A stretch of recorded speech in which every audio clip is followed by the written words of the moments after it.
بسم اللہ الرحمن الرحیم۔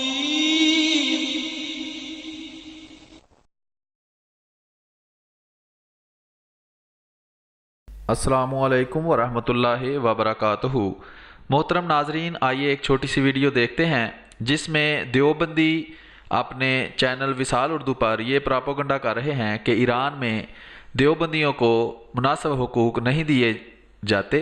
یاد رکھیں کہ یہ وہی دیوبندی ہیں جو پاکستان میں احمدی مسلمانوں کے سارے حقوق سلب کر چکے ہیں اور ان پہ مزید کڑی سے کڑی پابندیاں لگانے کا مطالبہ کرتے رہتے ہیں۔ تو آئیے دیکھتے ہیں وصال اردو پہ یہ دیوبندی شیعہ ایران کے خلاف کس طرح پراپوگنڈا کر رہے ہیں۔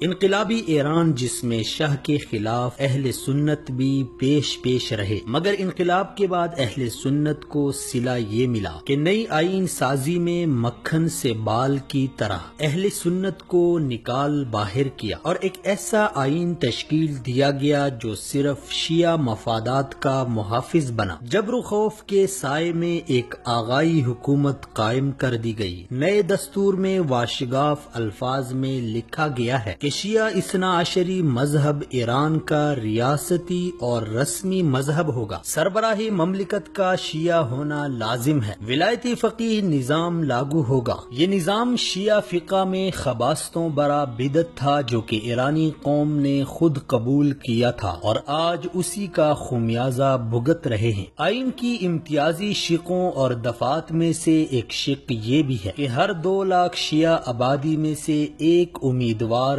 پارلیمان میں پہنچے گا، جبکہ ہر 1 ملین یعنی 10 لاکھ سنی آبادی میں سے ایک امیدوار منتخب ہوگا۔ جس طرح آئین اور دستور میں اہل سنت کے ساتھ امتیازی سلوک برتا گیا، بے آئینی ہی انہی کے دینی حقوق، شاعر کی بجاآوری، خاص تعلیمی اداروں اور فلاحی تنظیموں کی تاسیس و تشکیل سے بھی انہیں روک دیا گیا۔ ایران میں اہل سنت اقلیت اور دوسری اقلیتوں میں یہ فرق ہے کہ یہود و نصارہ اور زرتشت وغیرہ کو ان کے تمام مذہبی حقوق دیے گئے، جبکہ اہل سنت کو محروم رکھا گیا۔ اہل سنت کو اعلیٰ سرکاری عہدوں سے دور رکھنا ولایتی فقیہ نظام کا بنیادی قانون ہے، حتیٰ کہ اہل سنت اکثریتی صوبوں کردستان، بلوچستان اور اہل سنت اکثریتی ضلعوں میں بھی اعلیٰ عہدوں پر اہل سنت کام نہیں کر سکتے۔ یہ حالت ان وزارتوں اور محکموں کی ہے جن کی زیادہ اہمیت بھی نہیں، جبکہ وزارت